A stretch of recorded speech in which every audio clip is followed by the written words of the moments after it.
Introduction. Opening the door. Fear touches every part of life.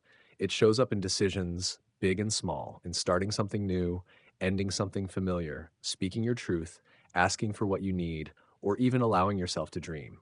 It's the quiet voice that questions, what if I fail, or what will they think?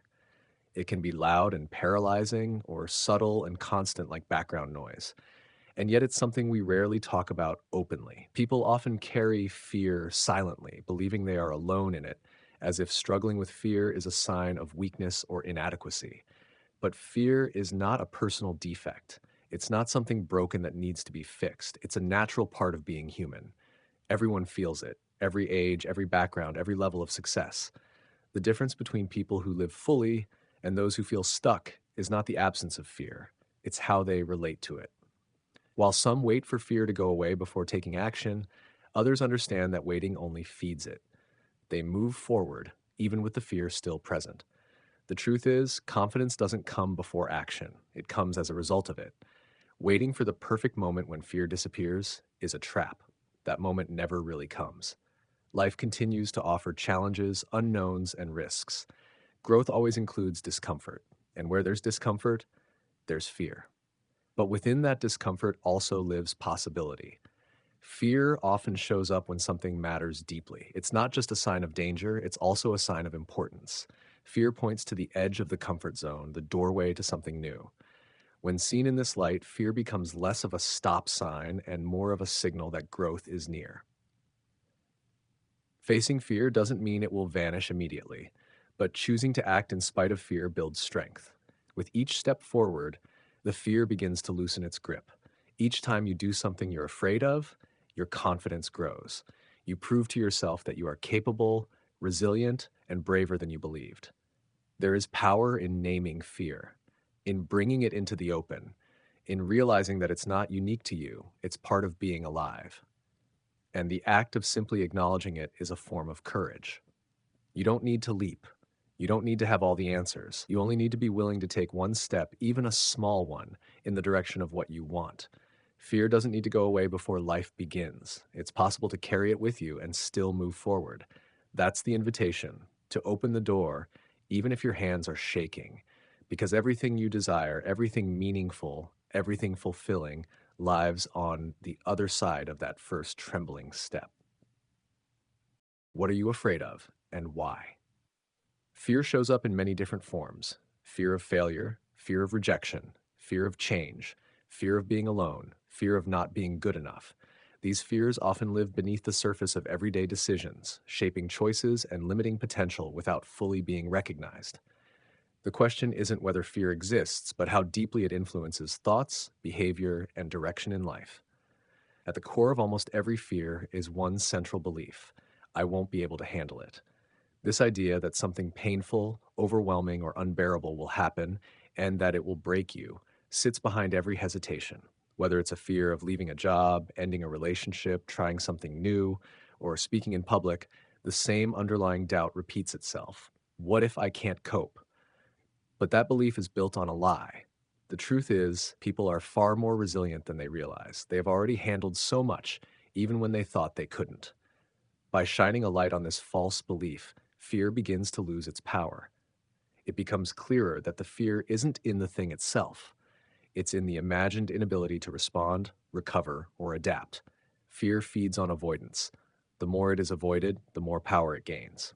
The mind builds worst-case scenarios, reinforcing anxiety and shrinking confidence.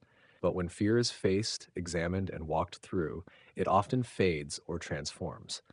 What seemed terrifying begins to look manageable or even unimportant. Understanding fear also means understanding that it's not a personal flaw. Everyone feels fear. No one is exempt, no matter how brave they seem. The difference is in how people deal with it. Some let it control them, while others learn to feel it, understand it, and act anyway. Fear will always exist at some level, but it doesn't need to lead. It can become a background noise instead of the main voice. The first step is awareness, naming the fear, questioning it, and seeing it for what it really is: a protective instinct that sometimes overreacts. When it's no longer in charge, new choices become possible. Confidence grows not from eliminating fear, but from discovering that it can be moved through. one decision at a time. Chapter 2. Can't you make it go away? Fear is something we naturally want to eliminate. When it arises, the immediate reaction is often to push it away, distract ourselves, or hope it will simply disappear. We long for a life without fear, imagining that if we could just make it vanish, everything would be easier, calmer, and safer. But this desire to make fear go away is a trap because fear doesn't work that way. It rarely disappears just because we want it to. In fact, trying to avoid or suppress fear usually makes it stronger. When we ignore fear or pretend it's not there, it quietly grows in the background, feeding on our silence. The mind starts spinning worst case scenarios and what ifs, making fear loom even larger in our lives. The longer we wait for fear to leave, the more it controls our thoughts, decisions, and actions. The idea of a completely fear free life is a myth. Fear is a natural part of being human. It is built into our survival system and will always show up, especially when we are stepping into new experiences, making big decisions, or pushing our boundaries. Instead of fighting fear, the suggestion is to accept its presence as normal and inevitable. This acceptance doesn't mean giving up or resigning ourselves to fear's control. Rather, it means changing our relationship with fear. Instead of seeing fear as a barrier that stops us, we can learn to see it as a signal, a warning that something important is happening. Fear alerts us to growth, change, and opportunity. When fear appears, it often means we're on the edge of something meaningful. While we cannot control when or how fear shows up, we can control how we respond to it. Moving from a place of fear-driven avoidance to one of courage doesn't mean the fear disappears. It means acting in spite of it. Real courage is not the absence of fear, but choosing to step forward even when fear is present.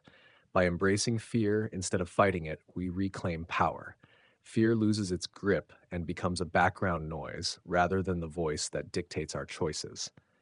This shift opens the door to new possibilities and true freedom. It reminds us that we don't need to wait for fear to vanish before living fully. What matters is taking action, no matter how much fear we feel. Chapter 3. From Pain to Power. Pain is an unavoidable part of being human. Everyone experiences moments of loss, disappointment, failure, and rejection. These experiences often bring intense emotions, hurt, sadness, anger, and fear that can feel overwhelming and even immobilizing. It's natural to want to avoid pain or push it away, but resisting or denying these feelings often makes them deeper and longer lasting. The way pain is handled plays a crucial role in our lives. When we turn away from pain, pretending it's not there or blaming others for it, we risk becoming stuck in fear, bitterness, or helplessness. But when we face pain honestly and courageously, it can become a source of great strength. This transformation from suffering to empowerment is possible when we take responsibility for how we respond instead of feeling like victims of our circumstances. Pain holds valuable lessons. It can teach us about our true priorities, our inner resilience, and our capacity for growth. Often, painful experiences reveal hidden strengths and resources, qualities like courage, patience, and wisdom that we didn't know we had. By learning to sit with pain and use it as motivation, we convert what once held us back into fuel for moving forward. This transformation is not easy. It requires us to lean into discomfort, to feel difficult emotions fully without shutting down or escaping. It asks us to be honest with ourselves and willing to grow, even when the process feels hard or frightening. But choosing to engage with pain rather than avoid it opens the door to a deeper kind of confidence and power, one that is real and lasting. Through this journey, setbacks and failures become stepping stones rather than roadblocks. Challenges become opportunities to build resilience and discover new possibilities. Pain no longer defines us or limits us. Instead, it becomes the foundation for a more authentic, courageous self, one that knows fear and pain but chooses to rise above them. This is the power that comes not from avoiding pain or fear, but from moving through them and coming out stronger on the other side. It is a power grounded in experience, self-awareness, and the willingness to keep going no matter what. Chapter 4. Whether you want it or not, it's yours. Fear is an unavoidable part of life. Whether we like it or not, it shows up in every person's experience. It does not discriminate based on age, background, success, or personality. Fear is universal, constant, and persistent. It's not something that can be wished away, ignored, or escaped. No matter how much we resist it or try to control it, fear is always there, quietly influencing our thoughts, feelings, and actions. Because fear is inevitable, the real question is not if it will appear, but how we deal with it. Trying to live a life free from fear is a losing battle. The more we fight fear, the more it grows in power. Resistance fuels it, making fear louder and more intimidating.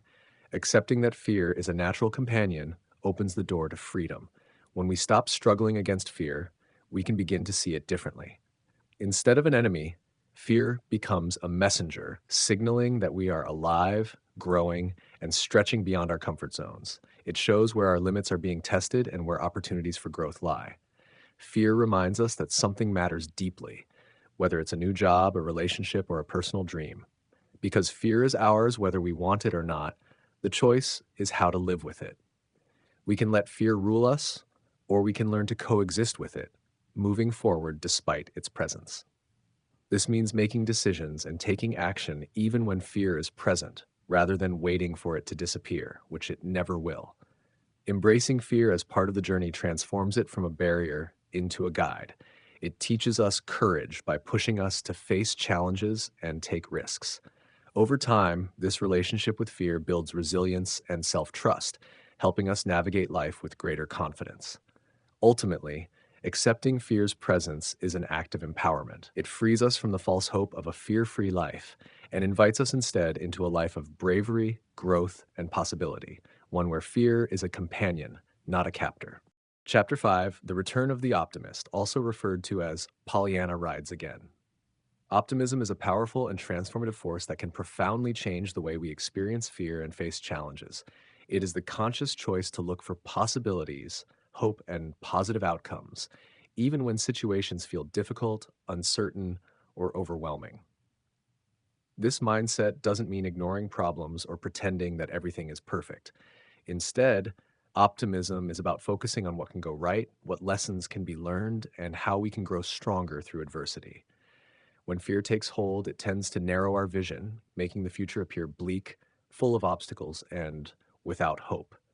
This tunnel vision can trap us in anxiety, doubt, and hesitation.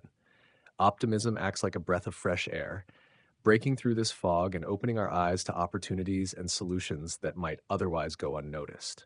It helps us maintain the energy, motivation, and courage needed to move forward, even when the path ahead is uncertain or steep.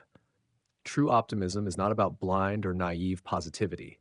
It is a balanced outlook that acknowledges the reality of difficulties while simultaneously holding faith in our ability to overcome them.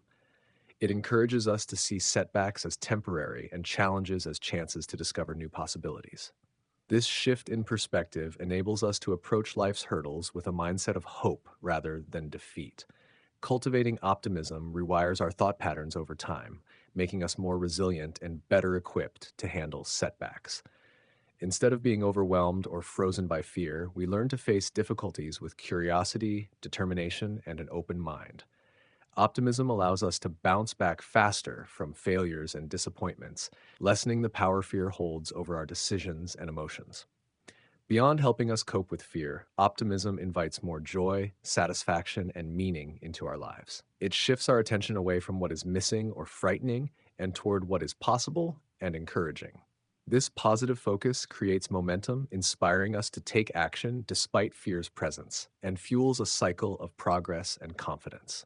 Ultimately, optimism returns us to a place of empowerment and choice. It reminds us that fear will always be part of life, but hope and possibility are always within reach.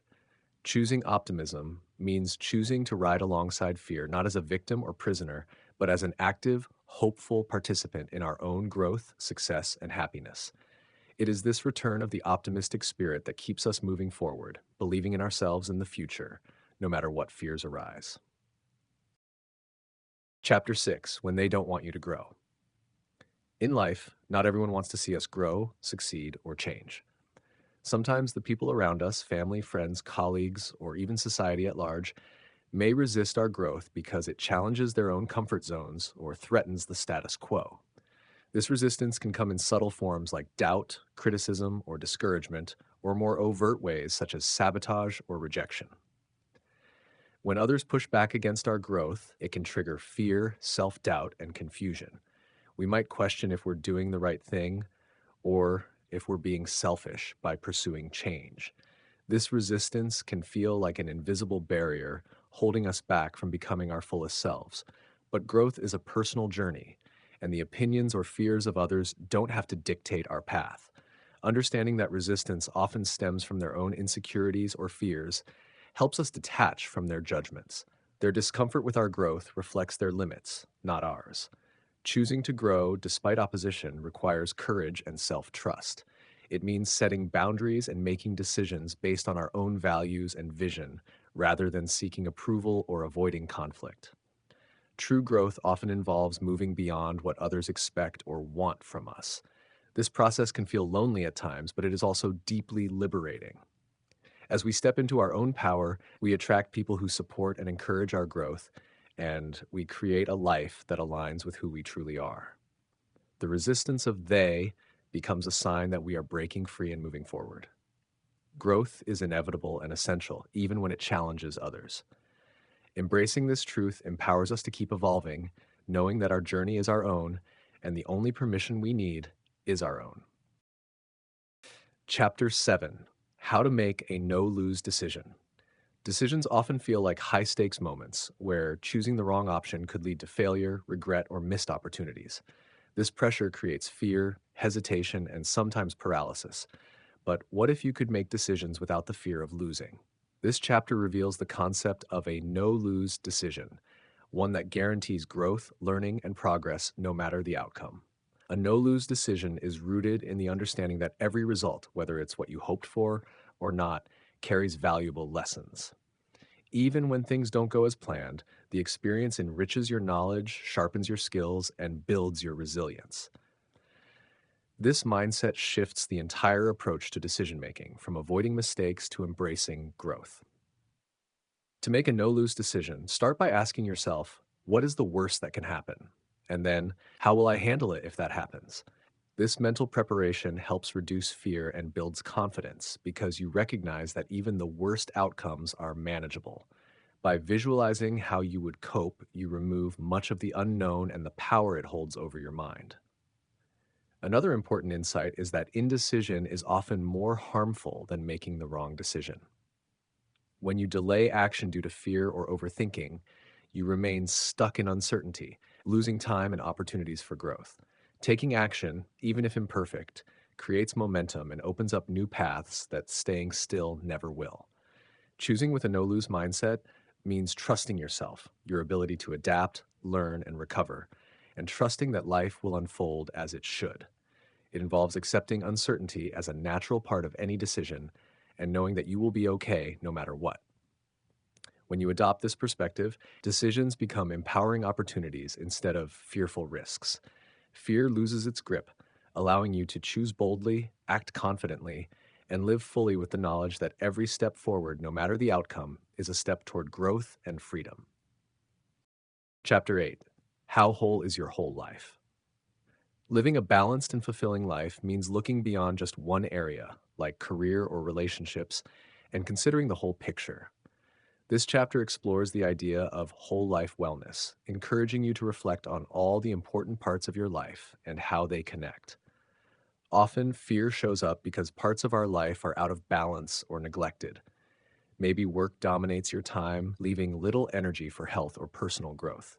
Or perhaps relationships feel strained while other areas thrive. When one area suffers, it can create stress and anxiety that ripple throughout your entire life. Taking stock of your whole life means honestly examining your physical health, emotional well being, social connections, career satisfaction, personal growth, and spiritual fulfillment. Each area influences the others, and true well being comes from nurturing them all in harmony. The chapter invites you to ask: are you giving attention to the things that matter most? Are there areas that need more care or boundaries? What small changes can bring more balance and joy? Recognizing the interconnectedness of life helps reduce fear by creating a stronger foundation. When you nurture your whole self, you build resilience and confidence to face challenges. You create a life that supports your goals and dreams rather than one that drains or limits you. Ultimately, living a whole life is about consciously designing a lifestyle that feels meaningful and satisfying in all areas. It's a powerful step toward reducing fear and stepping into a fuller, richer experience of living. Chapter 9. Just nod your head. Say yes. Fear often holds us back by convincing us to say no to new opportunities, experiences, or changes that feel uncertain or uncomfortable. This resistance creates a cycle of avoidance and missed chances for growth. However, the simple act of saying yes can be incredibly powerful. It opens doors, breaks down barriers, and pushes us beyond the limits fear sets. Saying yes doesn't mean blindly agreeing to everything or sacrificing your values. Instead, it's about cultivating an attitude of openness and willingness to engage with life, even when it feels scary or unfamiliar. It's a conscious choice to be present with what life offers rather than shutting it out before even trying. When you say yes to life's invitations, you give yourself the chance to explore, learn, and grow. This willingness invites new experiences that can reveal hidden strengths and passions you might never have discovered otherwise. Every yes acts like a small victory over fear, building confidence and resilience over time. The chapter encourages practicing this mindset in everyday moments, whether it's accepting a social invitation, trying something new, or simply being open to change. These small steps add up, creating momentum that helps you handle bigger challenges with more ease. Saying yes is ultimately an act of trust trust in yourself, in your ability to adapt, and in the unfolding of life's journey. It transforms fear from a barrier into a companion on your path, allowing you to embrace life fully with curiosity and courage. By choosing yes, you step into a richer, more adventurous life where fear loses its grip and possibilities multiply. It's a simple but profound key to unlocking personal freedom, growth, and happiness. Chapter 10. Choosing Love and Trust. Fear often thrives in an environment of doubt, suspicion, and isolation, but choosing love and trust creates a powerful antidote that dissolves fear's grip. This chapter explores how shifting from fear based reactions to responses rooted in love and trust can transform not only how we feel, but also how we live. Choosing love means opening your heart, not just to others, but to yourself as well. It involves compassion, kindness, and acceptance even when situations are challenging or uncertain. Love softens the harshness of fear and replaces judgment with understanding. Trust goes hand in hand with love. Trusting yourself means believing in your inner strength, intuition, and ability to navigate whatever comes your way. Trusting others requires letting go of control and the need to predict or manipulate outcomes. Both forms of trust allow you to relax into life rather than resist it. This chapter highlights how fear often creates walls between us and others, walls within ourselves, and walls between us and the world. Love and trust help tear down those walls, creating connection, safety, and freedom. By choosing love and trust, you move from a mindset of scarcity and fear to one of abundance and possibility. You invite deeper relationships, richer experiences, and a greater sense of peace. It's not always easy to choose love and trust, especially when fear feels strong. But the chapter encourages small, consistent acts that build these qualities over time. With practice, love and trust become natural responses, transforming fear into fuel for courage and growth. Ultimately, choosing love and trust is a powerful, conscious decision that leads to a more joyful, fearless, and fulfilling life. Chapter 11. Filling the Inner Void. Many people experience a deep, persistent sense of emptiness inside, a quiet void that no amount of external success, possessions, relationships, or achievements can seem to fill. This inner emptiness often fuels feelings of fear, anxiety, dissatisfaction, and a restless search for meaning and fulfillment. This chapter explores the nature of that inner void and guides you toward filling it from within rather than seeking relief outside yourself. The void isn't a sign of weakness or failure. Instead, it's an important signal that parts of your emotional, spiritual, or authentic self are neglected or misunderstood. Often, we try to escape or distract ourselves from this emptiness with external things, material possessions, approval from others, or constant activity, but these only mask the underlying need temporarily. Filling the inner void requires turning inward with honesty, compassion, and patience. It means developing a deeper relationship with yourself, accepting all aspects of who you are, including your fears, vulnerabilities, and imperfections. It calls for embracing your true desires, values, and passions rather than chasing societal expectations or superficial goals. The chapter introduces practices like mindfulness, meditation, journaling, and self reflection as tools to create space inside your mind and heart. These practices help you become more present and aware, allowing you to gently explore and heal the emptiness. Self forgiveness and self love become essential ingredients in this process, nurturing your sense of worth and connection to yourself. An important insight shared is that fear often disguises itself as this inner void. When you feel empty, it can trigger fear of rejection, loss, or failure, causing you to seek comfort in unhealthy ways. Recognizing this pattern is a vital step toward breaking free from fear's grip and addressing the root cause of your discomfort. Ultimately, filling the inner void is about reconnecting with your true self and living authentically from that place of fullness. As you cultivate inner peace, self acceptance, and purpose, the grip of fear weakens, replaced by confidence and joy. This inner wholeness provides a strong foundation for navigating life's challenges with resilience and grace, allowing you to move forward in freedom and fulfillment. Chapter 12. There is plenty of time. In the rush of daily life, it's easy to feel overwhelmed by pressure, deadlines, and the fear that time is slipping away too quickly. This sense of scarcity can intensify fear and anxiety, making it harder to focus or take meaningful action. This chapter offers a powerful reminder. There is plenty of time. Understanding that time is abundant rather than limited shifts your entire perspective. When you believe there's enough time, you naturally slow down, become more present, and make clearer, wiser decisions. This reduces panic and the fear-driven impulse to rush or avoid. The chapter encourages embracing patience and trust in the natural flow of life. It highlights how many of our fears come from imagining worst-case scenarios that involve running out of time, whether it's to succeed, to find happiness, or to fix problems. Recognizing these fears as mental stories rather than facts helps dissolve their power. Practical advice includes slowing down, prioritizing what truly matters, and giving yourself permission to rest and reflect. These practices help create a sense of spaciousness and calm, allowing you to respond to challenges with clarity and confidence rather than stress. Moreover, the chapter reminds you that growth, healing, and success often take time. Rushing may cause missed opportunities or poor choices. Trusting the process and pacing yourself aligns with natural rhythms and supports sustainable progress. By adopting the belief that there is plenty of time, you reduce fear's urgency and open yourself to greater creativity, peace, and fulfillment.